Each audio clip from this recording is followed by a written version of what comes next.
السلام علیکم۔ اعظم سواتی 3 روزہ جسمانی ریمانڈ پر سندھ پولیس کے حوالے۔ پی ٹی آئی سینیٹر کے خلاف سندھ کے ضلع قمبر شاداب کورٹ سمیت مختلف اضلاع میں مقدمات درج ہیں۔ پاکستان تحریک انصاف کے سینیٹر اعظم سواتی کو 3 روزہ جسمانی ریمانڈ پر سندھ پولیس کے حوالے کر دیا گیا۔ میڈیا رپورٹس کے مطابق پاکستان تحریک انصاف کے سینیٹر اعظم سواتی کو کوئٹہ سے سندھ کے علاقے قمبر شاداب کورٹ منتقل کیا گیا، جہاں ان کے خلاف سندھ کے ضلع قمبر شاداب کورٹ سمیت مختلف اضلاع میں مقدمات درج ہیں، جن کے باعث سینیٹر اعظم سواتی کو جوڈیشل مجسٹریٹ کے سامنے پیش کیا گیا، جہاں جوڈیشل مجسٹریٹ نے اعظم سواتی کو 3 روزہ جسمانی ریمانڈ پر سندھ پولیس کے حوالے کر دیا۔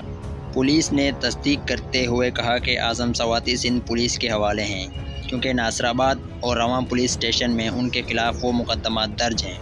شہری ضمیر حسین کھوسو کی شکایت پر ناصر آباد پولیس اسٹیشن میں تعزیرات پاکستان دفعہ 153، 131، A 504 اور 505 کے تحت مقدمہ درج کیا گیا۔